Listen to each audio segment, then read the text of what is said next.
Hello everyone and welcome to civil services dream. और इस video में आज हम लोग देखेंगे यूपीएससी प्रीलिम्स एग्ज़ाम 2020 का जीएस का क्वेश्चन पेपर। ठीक है, तो 2019 तक के क्वेश्चन पेपर हम लोगों ने सॉल्व किए थे। 2020 और 21 का भी देख लेते हैं, क्योंकि जो प्रीलिम्स एग्ज़ाम है उससे पहले कम से कम आपको 5 साल के क्वेश्चन पेपर देख कर जाना चाहिए। आपको ये पता होना चाहिए कि यूपीएससी किसी टॉपिक से कैसे क्वेश्चन बनाता है और उसका आंसर क्या होता है। ठीक है, कैसे ऑप्शन रखे जाते हैं, कैसे उसमें स्टेटमेंट दिए गए होते हैं। ठीक है, वो सब कुछ आपको जानना ज़रूरी है, और ताकि जब आप एग्ज़ाम देने जाएं तो आपको वहाँ पे जब क्वेश्चन पेपर मिले तो आपको कोई नई चीज़ ना लगे। ठीक है, बाकी जो टेस्ट सीरीज़ वगैरह कर रहे हैं उनको आप करते रहिए, लेकिन यूपीएससी जो है पेपर जैसा बनाता है वो उसका अलग ही लेवल होता है। ठीक है, वो सिर्फ किताबी ज्ञान की परीक्षा नहीं है, सिर्फ बुकिश नॉलेज का टेस्ट नहीं है, बल्कि आपके जनरल अवेयरनेस, आप कितने जागरूक हैं, जागरूकता का भी टेस्ट होता है वहाँ पे। आप कितने स्मार्ट हैं ये भी देखा जाता है। ठीक है जी, तो इसमें हम लोग देखते हैं, और एक वीडियो में हम यहाँ पे 20 क्वेश्चन ही रखेंगे, ताकि जो है बहुत लेंदी वीडियो ना हो जाए, क्योंकि थोड़ा बहुत एक्सप्लेन करते हुए भी चलेंगे हम लोग। ठीक है, तो चलिए स्टार्ट करते हैं। और साइड में हम यहाँ पे इंग्लिश इसका ट्रांसलेशन है वो भी ओपन कर दे रहे हैं, ताकि अगर आप कोई वर्ड, कोई शब्द आपको दिखे तो उसका मीनिंग भी आप देख सकें। जो भी आपका मीडियम हो, इंग्लिश हो तो हिंदी में देख लीजिएगा अगर ज़रूरत पड़े, या हिंदी है तो इंग्लिश में भी देख सकते हैं। ठीक है जी, तो पहला क्वेश्चन है यहाँ पे कि निम्नलिखित कथनों पर विचार कीजिए। और सबसे पहले हमें ये देखना चाहिए कि पूछा क्या गया है। यहाँ पे पूछा गया उपर्युक्त कथनों में से कौन से सही हैं। ठीक है, तो कभी कभी गलत पूछ लेते हैं, कभी कभी सही पूछा जाता है।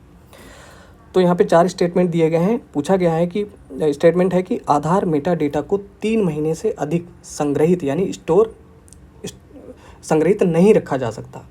ठीक है, तो ये स्टेटमेंट सही है या गलत है। दूसरा है कि राज्य जो है निजी निगमों से आधार डेटा को साझा करने के लिए कोई अनुबंध नहीं कर सकता। ठीक है, फिर है कि आधार बीमा उत्पादों को प्राप्त करने के लिए अनिवार्य है। लास्ट है कि आधार भारत की संचित निधि से हित लाभ प्राप्त करने के लिए अनिवार्य है। तो कौन कौन से सही हैं वो बताना है। ठीक है, तो पहला स्टेटमेंट जो है कि आधार मेटा डेटा को 3 महीने से अधिक, तो यहाँ पे लिखा हुआ 3 महीने से अधिक संग्रहित नहीं रखा जा सकता। तो 3 नहीं बल्कि 6 महीने से अधिक संग्रहित नहीं रखा जा सकता। तो पहला वाला मतलब स्टेटमेंट जो है वो रॉन्ग स्टेटमेंट है, क्योंकि 6 महीने तक रखा जा सकता, उससे ज़्यादा नहीं।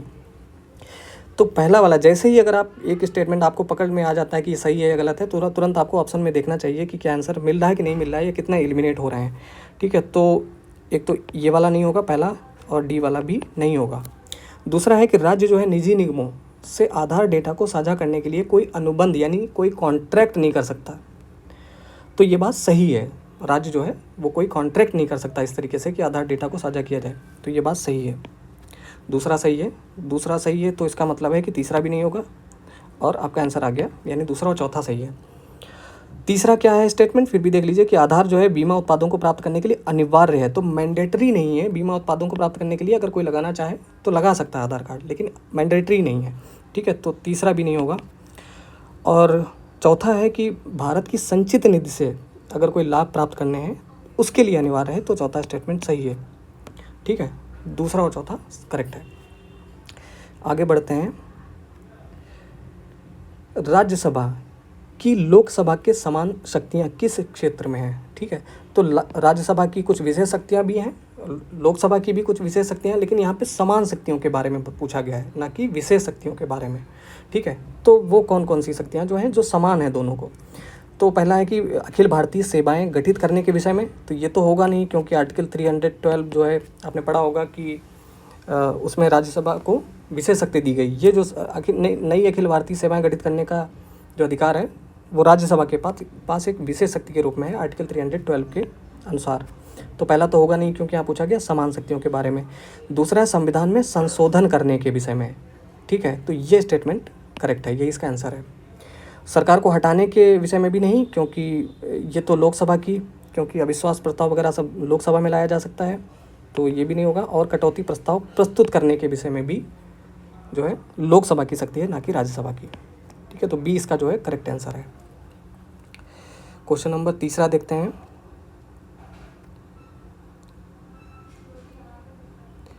संसद सदस्य स्थानीय क्षेत्र विकास योजना, तो MPLADS member of parliament local area development scheme के अंतर्गत निधियों के संदर्भ में निम्नलिखित कथनों में से कौन से सही हैं। तो यहाँ 4 कथन दिए गए हैं और सही पूछा गया है। ठीक है, तो पहला स्टेटमेंट है कि ये जो योजना है MPLADS निधियां टिकाऊ परिसंपत्तियों जैसे कि स्वास्थ्य, शिक्षा आदि की भौतिक आधारभूत संरचनाओं के निर्माण में ही प्रयुक्त हो सकती हैं। ठीक है। तो दूसरा स्टेटमेंट है कि प्रत्येक सांसद की निधि का एक निश्चित अंश अनुसूचित जाति जनजाति जनसंख्या के लाभार्थ प्रयुक्त होना आवश्यक है। फिर है तीसरा कि MPLADS निधियां वार्षिक आधार पर स्वीकृत की जाती हैं और अप्रयुक्त निधि को, मतलब कि जो खर्च नहीं हो पाई है, जो पैसा खर्च नहीं हो पाया, को अगले वर्ष के लिए अग्रेनित यानी कैरी फॉरवर्ड कर दिया जाता है। ठीक है। चौथा है कि कार्यान्वित हो रहे सभी कार्यों में से कम 10% कार्यों का जिला प्राधिकारी द्वारा प्रतिवर्ष निरीक्षण करना अनिवार्य है। तो बताना यह है कि इसमें से कौन कौन से सही हैं। तो जो MPLADS यानी member of parliament local area development scheme 1993 में केंद्र सरकार के द्वारा शुरू की गई एक योजना है। तो इसमें क्या होता है कि 5 करोड़ रुपए इसमें दिए जाते हैं, 5 करोड़ रुपए प्रतिवर्ष। और ये सांसद चाहे लोकसभा से हो या राज्यसभा का सांसद हो, वो अपने क्षेत्र में विकास कार्यों के लिए उसको दिया जाता है। ठीक है। तो ये पहला स्टेटमेंट यहाँ पे करेक्ट है कि जो है वो परिसंपत्तियाँ जैसे कि स्वास्थ्य, शिक्षा आदि की भौतिक आधारभूत संरचनाओं के निर्माण में ही प्रयुक्त हो सकती हैं, जो इसमें पैसा मिलेगा। दूसरा है कि प्रत्येक सांसद की निधि का एक निश्चित अंश जो है अनुसूचित जाति जनजाति जनसंख्या के लाभार्थ के प्रयुक्त होना आवश्यक है, ये बात भी सही है। तीसरा यहाँ पे है कि जो निधियाँ हैं, जो पैसा है, वार्षिक आधार पर स्वीकृत की जाती हैं और अप्रयुक्त निधि को, मतलब जो फंड काम में नहीं लिया गया है, उसको अगले वर्ष अग्रेनित नहीं किया जा सकता। तो यहाँ लिखा नहीं किया जा सकता, ये गलत है, क्योंकि किया जा सकता है। जो फंड प्रयोग में नहीं लिया गया उसको अगले वर्ष उसको ट्रांसफ़र कर दिया जाएगा अगले वर्ष के लिए। ठीक है। तो तीसरा तो होगा नहीं, पहला दूसरा होगा। और चौथा है भी सही है, इसका 10% कार्यों को जिला प्राधिकारी के द्वारा निरीक्षण किया जाना अनिवार्य है। तो पहला दूसरा और चौथा इसमें जो है करेक्ट है, डी जो है इसका करेक्ट आंसर है। अगला क्वेश्चन है निम्नलिखित मूल अधिकारों के, इसको बढ़ा देते हैं, निम्नलिखित मूल अधिकारों के किस संवर्ग में अस्पृश्यता के रूप में किए गए विभेदन के विरुद्ध संरक्षण समाविष्ट है। तो ये बहुत आसान क्वेश्चन है और इसको आप लूसेंट पढ़ के भी कर सकते थे। इस आर्टिकल 17 जो है यहाँ पे लिखा समता का अधिकार, इसका करेक्ट आंसर होगा आर्टिकल 17 के अनुसार। ठीक है।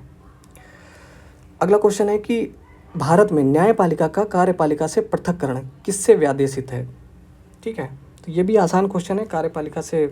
न्यायपालिका का कार्यपालिका से जो पृथक्करण है, जो सेपरेशन है, उसका उल्लेख किया गया है आर्टिकल 50 में। आर्टिकल 50 DPSP में दिया हुआ है ये। ठीक है। अगला क्वेश्चन देखते हैं, क्वेश्चन नंबर 6।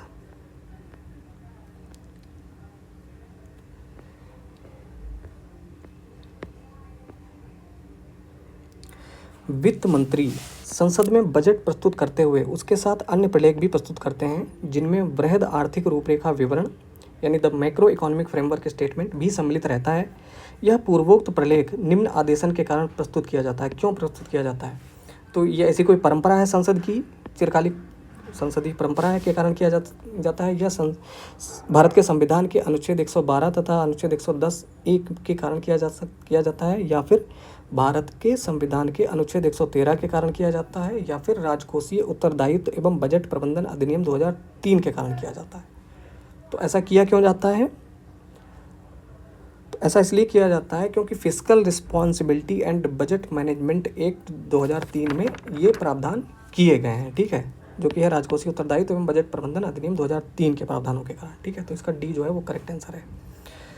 क्वेश्चन नंबर 7 है, परिभाषा से संवैधानिक सरकार का अर्थ क्या है?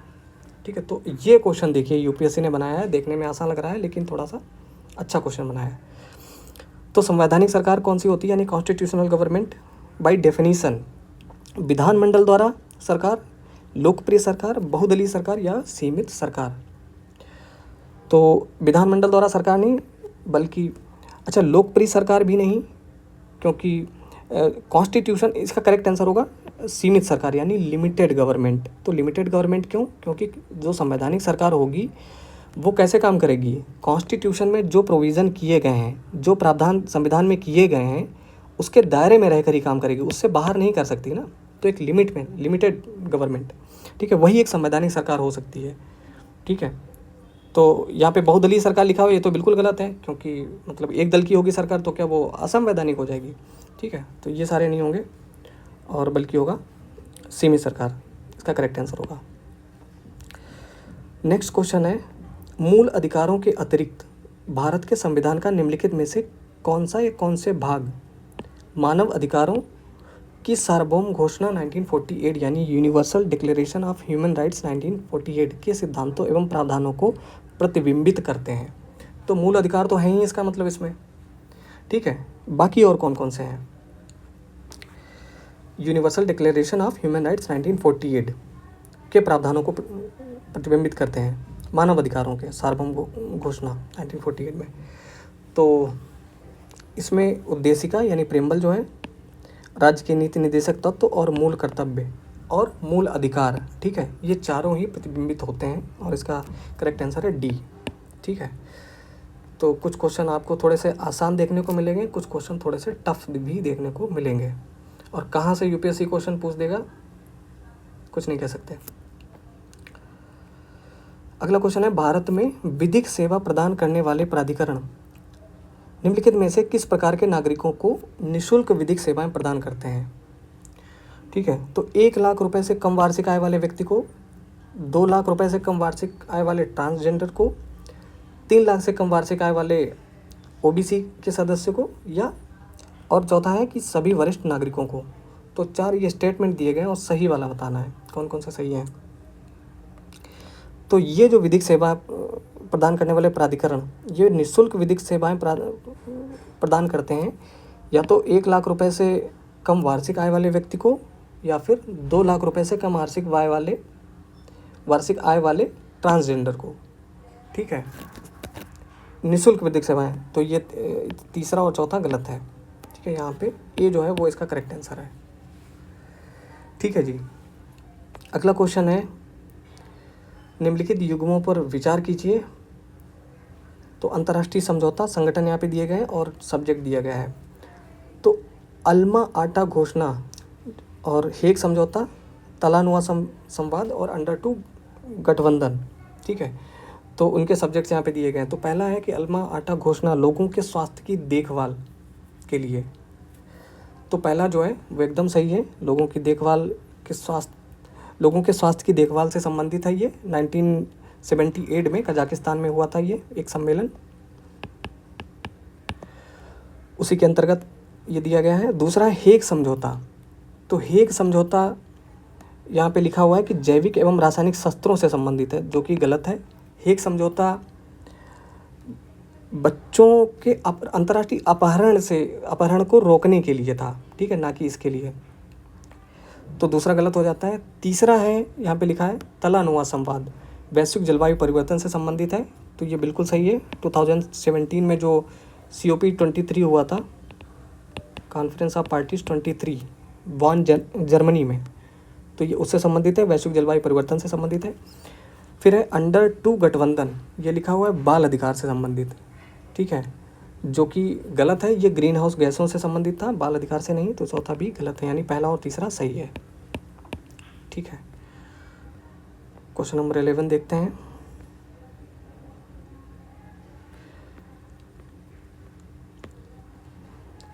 संसदीय व्यवस्था वाली सरकार वह होती है जिसमें, तो संसदीय व्यवस्था वाली सरकार कौन सी होती है? जिसमें संसद के सभी राजनीतिक दलों का सरकार में प्रतिनिधित्व होता है, या फिर सरकार संसद के प्रति उत्तरदायी होती है और उसके द्वारा हटाई जा सकती है, ठीक है। फिर है सरकार लोगों के द्वारा निर्वाचित होती है और उनके द्वारा हटाई जा सकती है, या फिर सरकार संसद के द्वारा चुनी जाती है किंतु निर्धारित समयावधि के पूर्ण होने के पूर्व हटाई नहीं जा सकती, ठीक है। तो इसमें कौन सा स्टेटमेंट करेक्ट है संसदीय सरकार के संदर्भ में? तो पहला स्टेटमेंट देखिए कि संसद के सभी राजनीतिक दलों का सरकार में प्रतिनिधित्व होता है, तो ऐसा तो कोई ज़रूरी नहीं है, मतलब एक दल की भी सरकार हो सकती है, तो पहला तो गलत है। दूसरा है सरकार संसद के प्रति उत्तरदायी होती है, बिल्कुल सही, और उनके द्वारा हटाई जा सकती है, ठीक है। अविश्वास प्रस्ताव लोकसभा में लाया जाता है तो हटाई जा सकती है, यानी संसदीय प्रक्रिया के द्वारा हटाई जा सकती है, यही इसका करेक्ट आंसर है। तीसरा भी देख लीजिए, सरकार लोगों के द्वारा निर्वाचित होती है और उनके द्वारा हटाई जा सकती है, तो गलत है। सरकार संसद के द्वारा चुनी जाती है किंतु निर्धारित समयावधि से पूर्ण होने के पूर्व हटाई नहीं जा सकती। ठीक है, तो हटाई तो जा सकती है। तो बी जो है इसका करेक्ट आंसर होगा। अगला क्वेश्चन है, भारत के संविधान का कौन सा भाग कल्याणकारी राज्य के आदर्श की घोषणा करता है? ये बहुत आसान क्वेश्चन है, बहुत बार आपने पढ़ा भी होगा कि जो DPSP हैं, directive principles of state policy, वो राज्य के कल्याणकारी राज्य के आदर्श की घोषणा करते हैं। ठीक है, तो जो भाग 4 है, पार्ट 4 ऑफ इंडियन कॉन्स्टिट्यूशन, जो कि है राज्य के नीति निर्देशक तत्व। ठीक है, तो ये आसान क्वेश्चन पूछ लिया गया। अगला है, निम्नलिखित कथनों पर विचार कीजिए। 2 कथन दिए गए और बताना है कौन से सही हैं। ठीक है जी, पहला स्टेटमेंट है कि भारत का संविधान अपने मूल ढांचे को संघवाद, पंथनिरपेक्षता, मूल अधिकारों तथा लोकतंत्र के रूप में परिभाषित करता है। दूसरा है कि भारत का संविधान नागरिकों की स्वतंत्रता तथा उन आदर्शों जिन पर संविधान आधारित है की सुरक्षा हेतु न्यायिक पुनर्वलोकन की व्यवस्था करता है। तो दूसरा वाला तो स्टेटमेंट गलत है।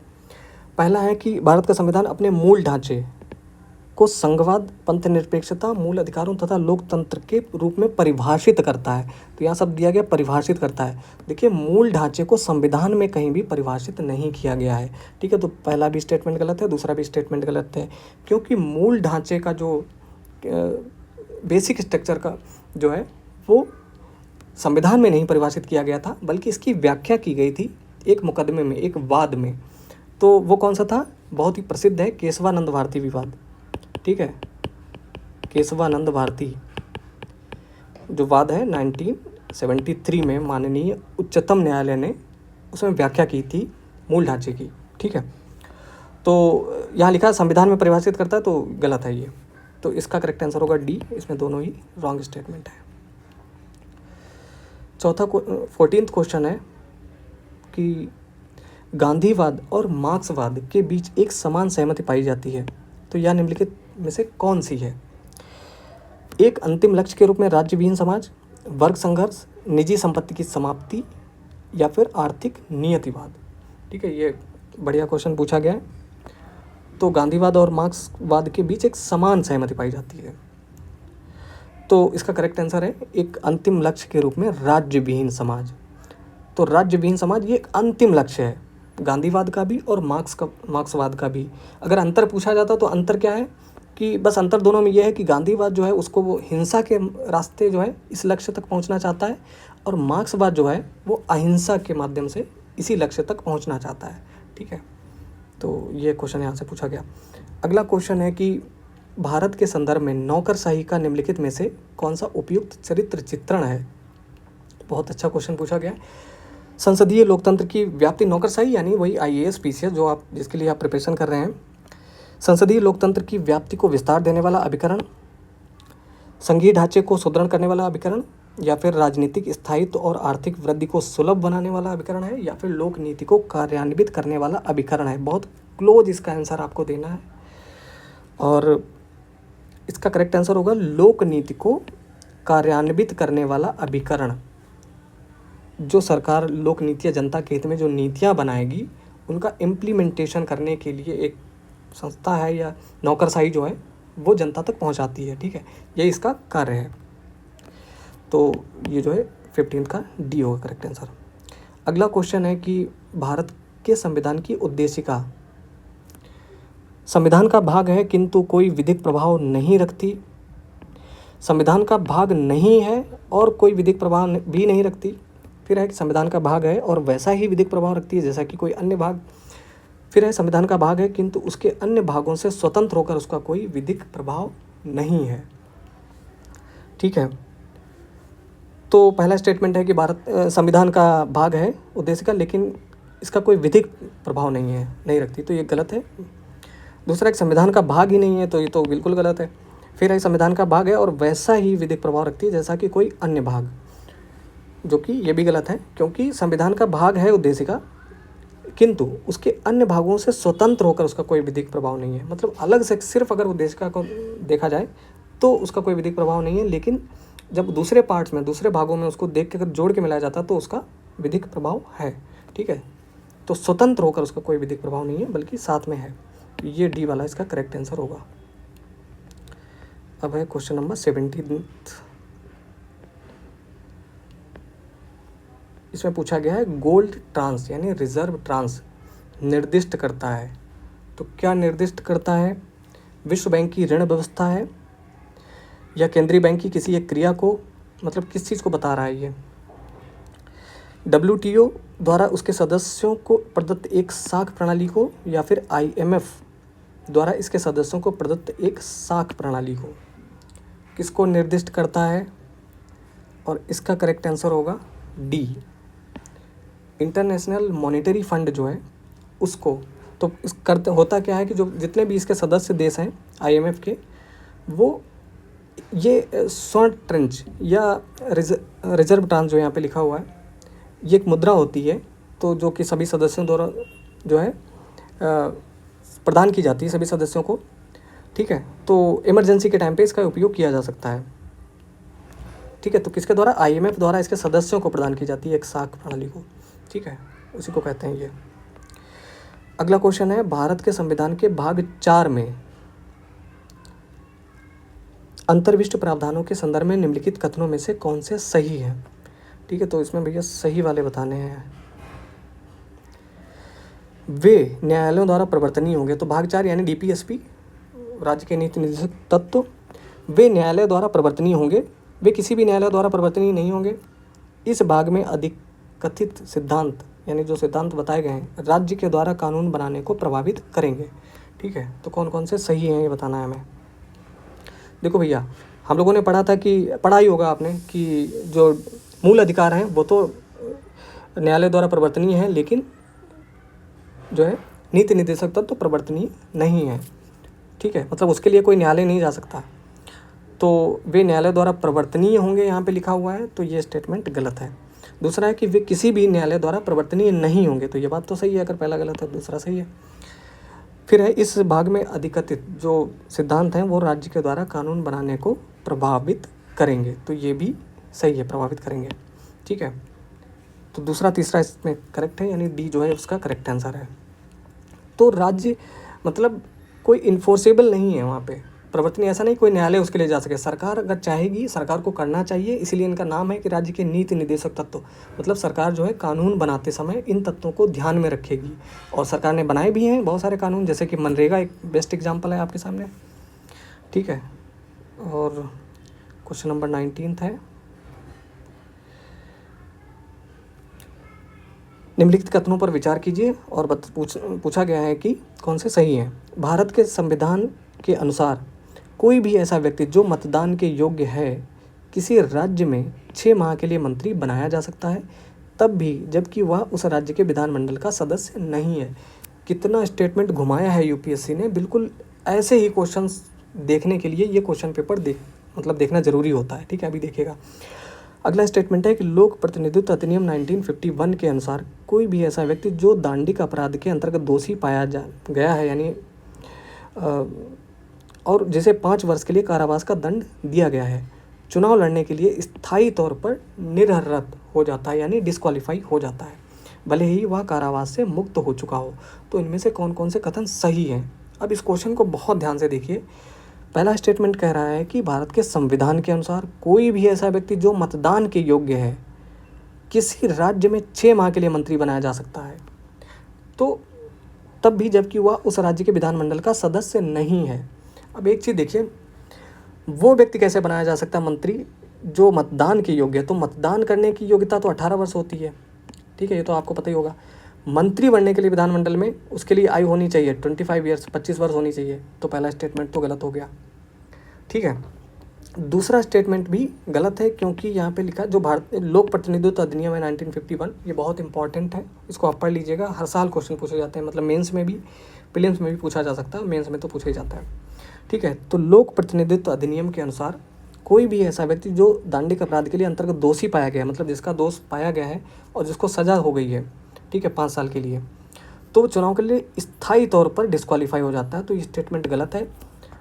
होता क्या है कि अगर 2 साल या उससे ज़्यादा के लिए सज़ा हो जाती है किसी व्यक्ति को, तो जब तक के लिए उसको सज़ा दी गई है, जैसे ही उसकी सज़ा पूरी हो जाती है, तो सज़ा ख़त्म होने के बाद जो है वो 6 वर्ष तक चुनाव नहीं लड़ सकता, उसके बाद लड़ सकता है चुनाव। ठीक है, तो यहाँ पे लिखा है कि वो कभी नहीं स्थायी तौर पर डिस्क्वालीफाई हो जाता, तो ऐसा गलत है। तो इसका करेक्ट आंसर होगा डी वाला। ठीक है जी। और इसके बाद हम लोग देखते हैं क्वेश्चन नंबर 20। निम्नलिखित कथनों पर विचार कीजिए और बताना है कौन से सही है। तो भारत का राष्ट्रपति ऐसे स्थान पर जिसे वह ठीक समझे संसद का सत्र आहूत यानी आह्वान कर सकता है। भारत का संविधान एक वर्ष में संसद के 3 सत्रों का प्रावधान करता है, किंतु सभी 3 सत्रों का चलाया जाना अनिवार्य नहीं है। फिर है, एक वर्ष में दिनों की कोई न्यूनतम संख्या निर्धारित नहीं है जब संसद का चलना आवश्यक हो। तो इनमें से कौन कौन से स्टेटमेंट करेक्ट हैं? तो पहला स्टेटमेंट तो करेक्ट है, भारत का राष्ट्रपति ऐसे स्थान पर जिसे वह ठीक समझे संसद का सत्र बुला सकता है वहाँ पे। ठीक है, तो पहला स्टेटमेंट करेक्ट है। तो पहला करेक्ट है, तो ये दोनों तो होंगे नहीं। फिर है कि भारत का संविधान एक वर्ष में संसद के 3 सत्रों का प्रावधान करता है, किंतु सभी 3 सत्रों का चलाया जाना अनिवार्य नहीं है। स्टेटमेंट गलत है, क्योंकि 3 नहीं 2 सत्रों का प्रावधान करता है, 2 सत्रों का। और पहले सत्र की अंतिम बैठक और दूसरे सत्र की प्रथम बैठक। ठीक है, ऐसे समझिए। मान लो पहला सत्र यहाँ से यहाँ तक चला, पहले सत्र की अंतिम बैठक और दूसरे सत्र की प्रथम बैठक के बीच 6 माह का अंतर नहीं होना चाहिए, 6 माह से ज़्यादा का अंतर नहीं होना चाहिए। ठीक है, ये प्रोविजंस हैं। तो यहाँ दूसरा स्टेटमेंट गलत हो जाता है। फिर है, एक वर्ष में दिनों की कोई न्यूनतम संख्या निर्धारित नहीं है जब संसद का चलना आवश्यक हो। ठीक है, तो दिनों की संख्या कोई निर्धारित नहीं है, ये बात सही है। तो पहला और तीसरा करेक्ट है, यानी जो सी है वो इसका करेक्ट आंसर है। ठीक है दोस्तों, तो एक वीडियो में हम 20 क्वेश्चन ही रखेंगे ताकि बहुत लेंदी ना हो जाए और बोर भी नहीं होंगे आप, और आप क्वेश्चन पेपर भी सॉल्व होते रहेंगे। ठीक है, तो कैसा लगा ये वीडियो आप हमें कमेंट सेक्शन में ज़रूर बताइएगा, और जल्द ही मिलते हैं अगले वीडियो में। इसकी PDF अगर आपको चाहिए तो टेलीग्राम से डाउनलोड कर सकते हैं वहाँ से जाकर। ठीक है, तो मिलते हैं अगले वीडियो में, तब तक के लिए नमस्कार, जय हिंद।